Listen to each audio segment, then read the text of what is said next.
Now everybody's probably wondering, gee Andy, how many acres of corn did you plant? Well, if you guys start here, add up this column, if you add all these numbers together, you'll come up with the actual tally.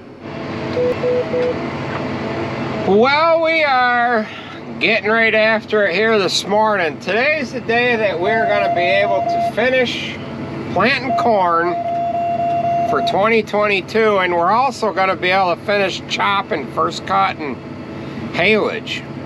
I started just a little bit after 4 o'clock this morning. I wanted to get going at about 3, but we had a storm front move through, and we got a little bit of rain, but it didn't amount to much, and the conditions are decent to say the least for getting a little bit of rain. It's really not much more. There's really not much more moisture than if you got a heavy dew. I don't know what we've got for weather coming up here today. They do have a threat of thunder showers here later on this afternoon. However, I hope that we're going to be able to get done chopping. I've only got a few hours of planting to do here, and we'll join back up with you once we get a little more daylight and you're able to see what I'm actually doing. So we're in down behind the barns right now. You can see the barns on the other side of the road there.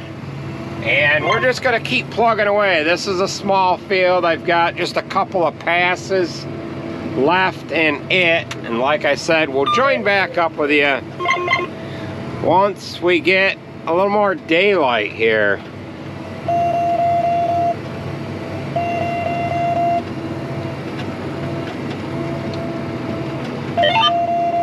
Now, something else I wanted to show you here, and we'll be able to demonstrate it here pretty good. I'm going to turn my lights off, and we have talked about the lights on the turrets for the fertilizer here. So I've got a little bit of screen glare coming in, and once we get into ground that is already planted, we've got our coverage map up here. We're doing a prescription. We're coming into ground that's planted, and then once it gets into solidly planted ground, what it's going to do is it's going to recognize that it's got a variation in flow, and what'll happen is, well, we only had one row go over. So once we get down towards the end here, we'll be able to see that a little bit better. Here is the map on the iPad, what that looks like there. And we had, for the most part in the whole field, we only had a couple of areas where it lowered the population. That would be next to the woods. So we've got a turret on that right hand side of the planter that's flashing, and what that has recognized is there's not any seed coming out, and then it recognized that fertilizer's getting shut off. We got a couple more flashing on the other side of the planter. I kind of talked about that a little bit here in one of the previous videos. So we're gonna keep plugging away here, and we'll join back up with you once we get a little more daylight here.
is just about gonna do it for 2022 planting corn. I ran out of corn a little while ago. I had to drive all the way up to the barn, which is not that far away, to grab some more corn. I ended up grabbing some corn that we cleaned out of the planter from another variety. It was a DeKalb something or other, EB 105 or something. It's 105 day. Multi-purpose. It'll either go for silage or grain. We plan on chopping this. Now we've got the iPad here. I don't know if that'll focus in. Got the different colors on the iPad. That signifies the different varieties. We've got just a little bit left there, that little bit of a sliver. I have had to move corn around the planter a couple of different times just to balance things out, because we run the individual seed hoppers on this planter. It's kind of a pain in the butt. I use that little planter, that little meter clean out tub there, and I just hand the corn over into it and carry it across the planter. Now if you followed along in the last video, you could see that we had bought a 12-row planter. That's a CCS planter that has the seed commodity tank on it. It's got two of them. One does one side of the planter and the other one does the other side. Now that's a 12-row. That one will probably plant more corn next year than this one will, just because of logistics and getting corn put in seed tender and moving stuff around and loading fertilizer and whatever. This one probably won't, like I said, plant as much as that one will. So that's gonna do it for 2022 corn planting, I guess. I thought sure the monitor was gonna go off telling me I ran out of corn again. It takes the longest to plant the last few acres that it does to do anything else. So we're gonna jump seats here. I've got to clean out my apartment here. This is kind of dirty in here. Got a lot of crap in here that has accumulated for the past few weeks. We started on the 9th of May, and today is the, what is it, the 16th of June. So we'll have to figure out exactly how many days we had planting for the year here. But normally there's the same amount of days every year that you end up planting, believe it or not, with rain delays and everything else. So we'll catch back up with you in a little while here once we get into the chopper. Kind of hard to fold up with one hand. I got the hydraulic remote in the detent, and as you can see, them little safety devices that I put on there to protect the hoses. The one on the right hand side's got a pretty good scratch in it. Oh, so bang bang. There we go. On the newer planters, you can fold up the planter right from the monitor. So yeah.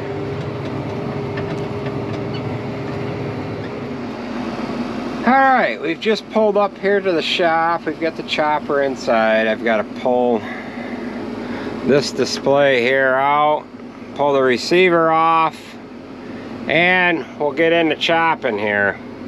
Now everybody's probably wondering, gee Andy, how many acres of corn did you plant? Well, if you guys start here, add up this column, if you add all these numbers together, you'll come up with the actual tally on how many acres of corn that we planted this year. Like these two numbers, you got to add those two together because the orange is the 6th row and the red is the 16 row. So if you add this whole column up, the orange with the red, you'll get an idea of how many acres that we planted this year. 615. Actually, my date is wrong. It's 616. So we'll start in chopping here. So we're just getting to chopping here. We ended up getting a little rain overnight, or well, it was actually early this morning, and it was just what this hay needed. We had to pull out of this field last night. Actually pulled out of here twice. I plugged up, the pipe ended up getting all gummed up, and we pulled out to chop some green stuff to clean it out. We came back, and I was chopping on that windrow over there, and I just could not. I must have plugged it 8 times, and I finally gave up and we went back into chopping some more green stuff. We ended up quitting about 9:30 last night, and I said, you know what, we'll come back and get this when we've got a little bit of dew on it. Well, we lucked out because we got just a little bit of rain, and it was just what we needed. This is running right around 63, 64% moisture, and this will work out good right on top of the bunk. Yesterday it was running around 54 to 55, and it was just to that sticky point where it was leaving the residue on the transition pan and the chopper pipe. I talk about it every year, but I have to get something put together and tow a little cart behind the chopper with about 1,000-gallon water tank on it. Just have a 12-volt pump, pumping the water with a little mister bar right on the cutter head just in behind the feed rolls. John Deere does make a mister bar, and we do have a 100-gallon water tank on the back of the chopper, and we can actually use the pump that's on the chopper. But the 100-gallon tank is just not sufficient enough to get through or get past the gumming problems that we usually run into. Now, we wouldn't have to pull that tank behind us all the time, but situations like we ran into yesterday, it sure would be nice to have that tank hooked to my ass end. So we'll keep after it here, and we'll join back up with you in a little while here. There's a couple of questions that I have to address that I got here in the last couple of videos. So we've got 2 windrows left here, and then we've got some grassy stuff that we're going to get into. We're going to be chopping that more or less direct. But here's all my little piles from last night when I plugged up here. There's 1, 2, 3, 4, 5, 6, 7, and the 8th one is up over right on that windrow right there. We did have one of the guys bring the water trailer into here, and we chopped them short rounds off over there, but boy, I got back into this stuff here, and it just started to gum up so damn quick that I didn't want to be plugged again, so we ended up leaving it for today.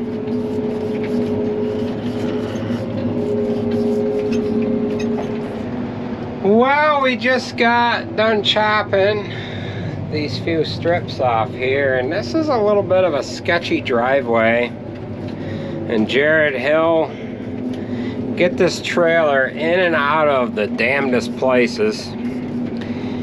It's a little sketchy here, but he got out with his last load, and he wasn't really wanting to bring it back in on this load here, but he was next up, and it was going to be a while before I was going to see another truck. So we'll kind of show you what this looks like. I'm pulling out on a narrow side road, and the driveway ain't the best. This is rented ground, so we'll kind of see how this comes out of here. Oh, I don't know if I want to see this.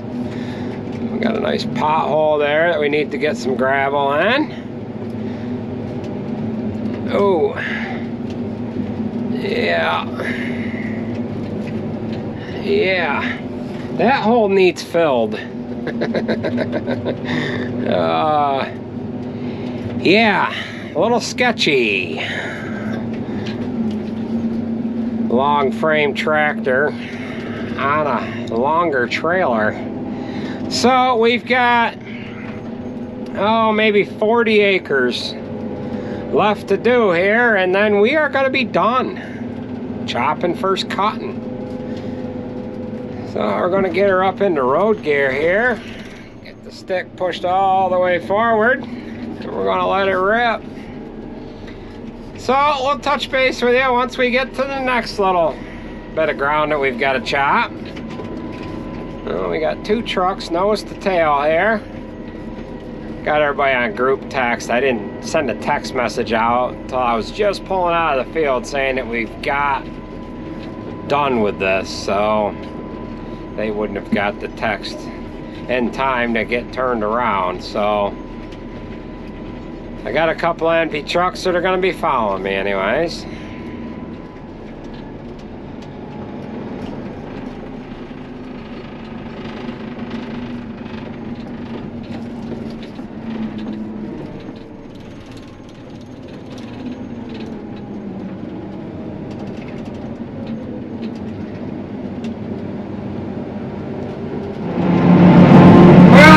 Address a few questions that I've gotten in the last couple of videos here. The last video, well, a couple of videos ago here anyways, the video I did on the 2 Pottinger mowers in the field cut hay. My father was running one of them, and my nephew was running the other one.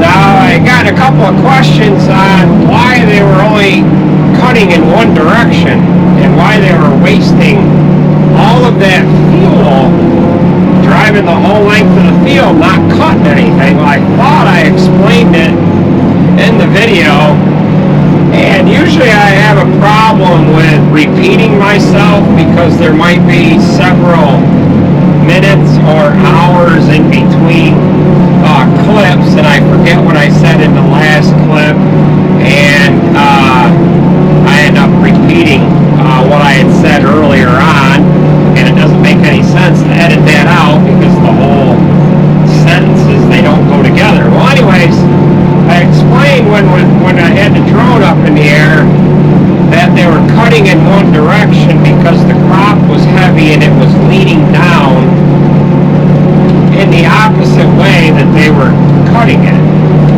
So if they were to go cut in both directions, what it would do is it would force that hay to lay down a little farther, and they would only be cutting about half of the crop. And the problem with that is not only do you lose yield, but you also screw up the harvesting equipment. You know, the mergers get lodged, coming into one direction there, the down hay all gets caught in the pickup head teeth, wreaks havoc on the pickup head teeth on the chopper. It's just it's a mess. Plus it looks like hell when you see a field that has knocked down crop in every other pass. So that's the reason why they were cutting in one direction. It's no fun going in one direction because it takes you twice as long, but that is the only way that you're going to get the whole crop. Now, I thought I had another question to address as well. I just got Sarah loaded. But, oh, I seem to have had a couple of angry people. A couple of viewers that were a little angry with me over the clickbait pictures that I had for a thumbnail and those 2 chopper videos there with my uncle's chopper burning up. I guess you you'd have to watch the whole video, I guess, to understand both of them. And I'm not about doing the whole clickbait thing. I don't need to get you guys to watch the video just to watch it over a false premises, if you will, or what have you. So that's what I wanted to address, and I thought there was one more thing. Oh, I guess you'd kind of be wondering what we've got going on here while we're waiting between first and second cut. I did explain a little earlier, or maybe I forgot to explain. I thought I explained it, but we had a relatively easy go at planting corn and chopping first cut. We did have the axle brake on the 8120. We've got that to fix here next week. I think I did talk about that. We've got a fan clutch to work on truck 18. That's minor. It's got a Horton clutch. I've been into them before. I don't believe I've been into that one, but we've got to get that addressed. And at some point in time here, I would like to build a silage box or two this summer. It'll be hit and miss as to being able to knock one out in a relatively quick amount of time, because we'll have a little bit of time between first and second cut, and then we'll have a little bit of time between the tail end of wheat, putting seeds in, and chopping corn. There'll be a little bit of a window there. We had planned on building 5 of them all together this winter. We wanted to put a brand new one on truck 9. That box is kind of shot and small, and we wanted to build a couple of them for the Freightliners. The boxes that are on the Freightliners right now, we actually use on a couple of the manure trucks, but to be honest with you, we've kind of gotten away from taking the manure tanks off and putting silage boxes on. It's just it's a mess with trying to find the time to get that stuff switched around. So we will join up with you here tomorrow when we get cover and bunk. We've got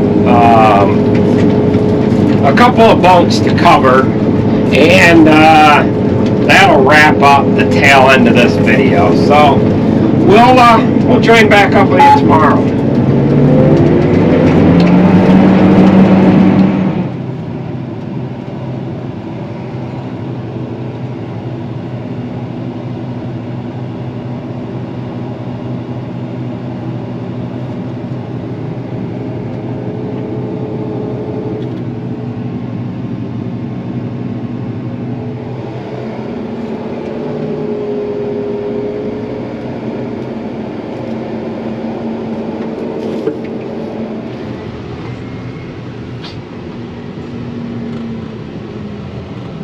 Well, we're into the following day. We've got heifer haylage over in that bunk over there, and we've got the better, more higher quality stuff down in this lower bunk that is a little larger than the upper one. So what we use is a vapor barrier, and then we use a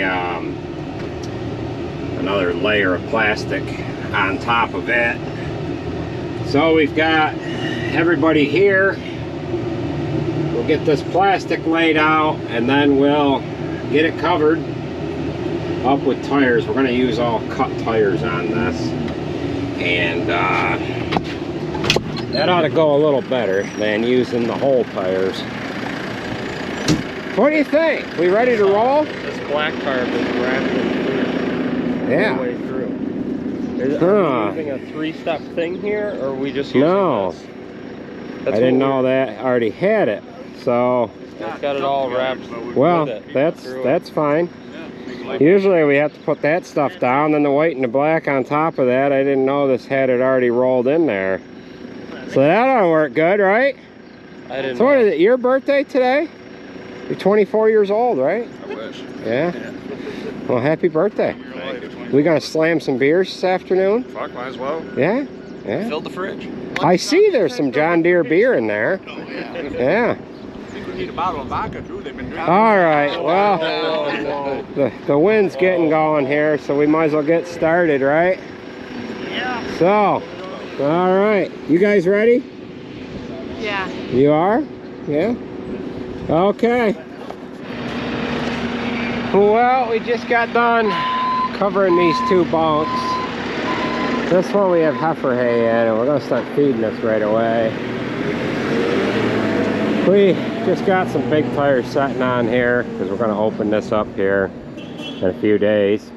But these cut tires really save on how dirty you get covering the bunk. So that's going to do it for this video. Thanks for watching, and we'll catch you at the next one.